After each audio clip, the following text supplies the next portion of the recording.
Hey, it's James Robbins here, and in this video, I'm going to show you how to use storytelling to motivate your staff and inspire your team. In fact, there's nothing more powerful than storytelling as a communication device, and sometimes we don't think to use it as a leader, but I'm going to show you how to do that. All right, so let's just jump on to a couple slides here and let me walk you through. But first of all, one of the best metaphors I find for understanding the power of story is that stories really are a Trojan horse.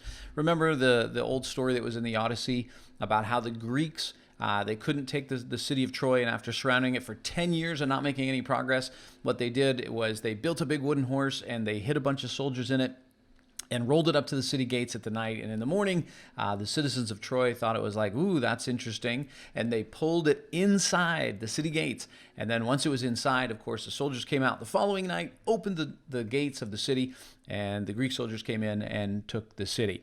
And so stories are a little bit like the Trojan horse. They are interesting, they catch our attention, but it's what's inside. And so instead of Greek soldiers, what's inside is some kind of communication piece, some point that we want to make, but when we wrap it in story, it makes all the difference. So just remember, story is a vehicle of transmission, and your goal is to be effective in delivering a message as a leader, whether that's in a team meeting, whether that's giving somebody performance management. And honestly, it's never been harder because we're competing with so many other things these days, all right? So, and one of the reasons why stories work so effectively is just how our brains are structured. That's why it is such a powerful device. And in fact, when we are communicating, and if we're just giving data, if we're just telling somebody data, information, facts, things like that, there's basically two areas of the brain that are going to light up, the Wernicke's area and the Broca's area. But as soon as we take a story and plug it into the brain, now the brain all of a sudden comes alive, because what happens is the visual cortex gets involved, the olfactory senses get involved, the auditory cortex, as well as the motor cortex, and the sensory cortex. All of these come online when a story is being told. And so when it comes to the brain and how stories work, there's a few things that are just important for you to understand. One is called neural coupling. And what neural coupling is it basically converts a story into your own experience. This is why when you're at the movie and someone's being chased by the masked man with a chainsaw and you feel stressed and nervous, it's because of your brain's neural coupling that you are being chased by the masked man in the movie. That's what's happening there. That's what brings stories to life. The other thing is going on is mirroring. And what happens is listeners mirror brain activity. So this all is because of mirror neurons. And so when somebody's telling a story, and so if I'm telling you a story about putting something up in the luggage bin above my head in the airplane, what's happening is your brain is firing as if you were putting something in the above bin in the airplane. It's pretty wild.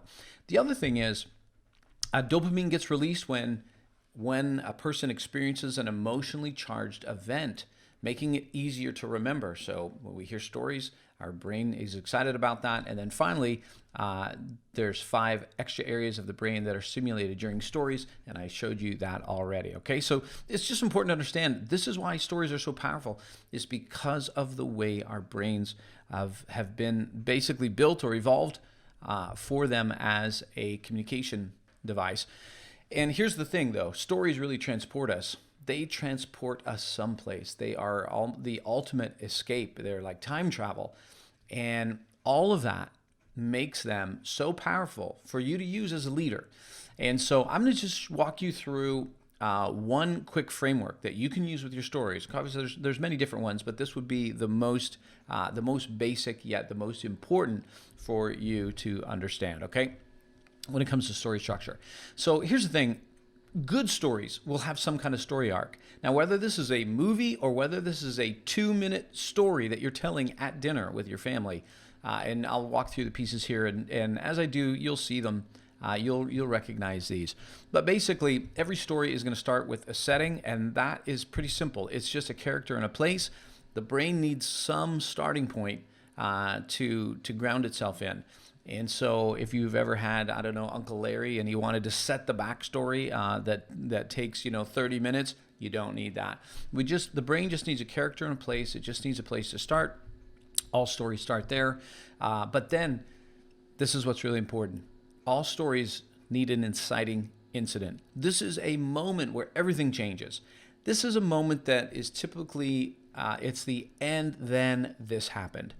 Like somebody is telling you about like, so I went into work on Monday morning and then my boss comes in and he's screaming and he's yelling, right? That's the inciting incident. And then, so I got on the phone with, or somebody else might be saying, yeah, so I called up our main account that we have and I found out that the person running the company just died, right? That's the inciting incident. It's like, oh my goodness, it's your main account and the person running the company died, right? So the inciting incident. So the inciting incident is really where the story actually begins.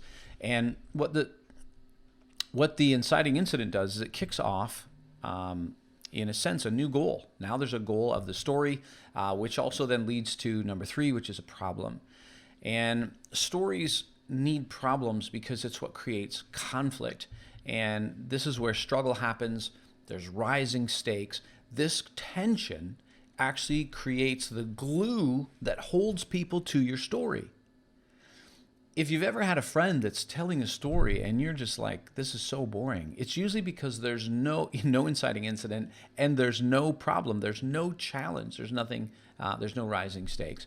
Now, I'll give you an example. I have a story that I tell when I'm speaking, and it's about my daughter and I trying to get this bus. We were trying to catch a bus because my car was in the shop, and I was trying to get to a meeting with a bunch of executives. They want to talk to me about hiring me. And this was early on in my career, and we had to get to this bus. If we miss this bus, we're going to miss this meeting. And so in the story, I talk about, like, if we miss this bus, I'm probably not going to get this contract. And then, you know what? Christmas is going to be pretty slim. And so I throw that into the story because I'm adding rising stakes, like, oh, this is important if we don't solve this problem. Okay? Then we've got, at some point in the story, there's this climactic moment. And then after that, this is the point of highest tension. And then after that, what happens is there's some sort of resolution. So this is the down part of the story. It's usually quite short. And in that, tension is resolved. The character is usually evolved. And there's some type of moral or lesson. And this is where the Trojan horse comes in, right? So in other words, what's the point? Now, it's one thing if you're out with your buddies and you're at the pub and you're telling stories. I mean, you make your stories a lot better if you follow the story arc.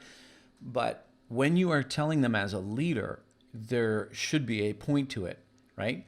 And whatever the point is, that we need to work harder, or that we need to be optimistic all the time, or we need to never give up, even when things look dark, that might be the point of the story.